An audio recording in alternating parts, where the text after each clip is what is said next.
छीटा जवानी के उड़े दहो, मनवा से मनवा के जुड़े दहो।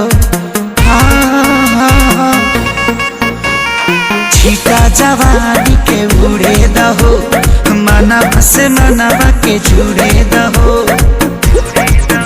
आज सुते दरिया तान के तान के तान के टूट जाए राजा जी, टूट जाए राजा जी पलंग सागवान के, टूट जाए राजा जी पलंग सागवान के।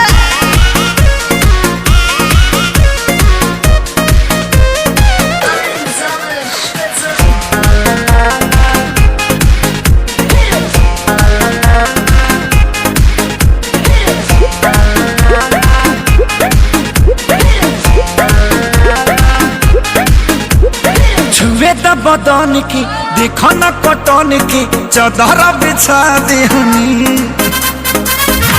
पलम जी मन पिघला देहनी, पलंग पर झुलुआ झुला देहनी। छुए द बदन की देखो न कटन की, चादर बिछा देहनी।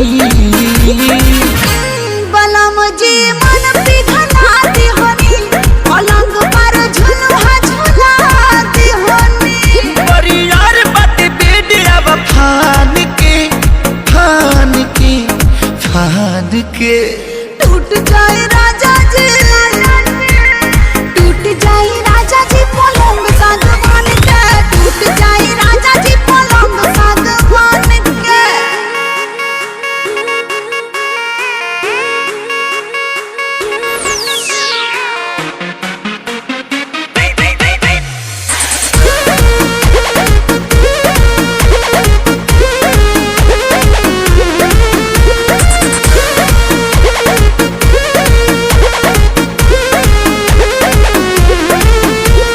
बने तब बेसरमी देहिया में गरमी पैठे लागी हो। कमरिया ऐठे लागी हो, नस नस पैठे लागी हो।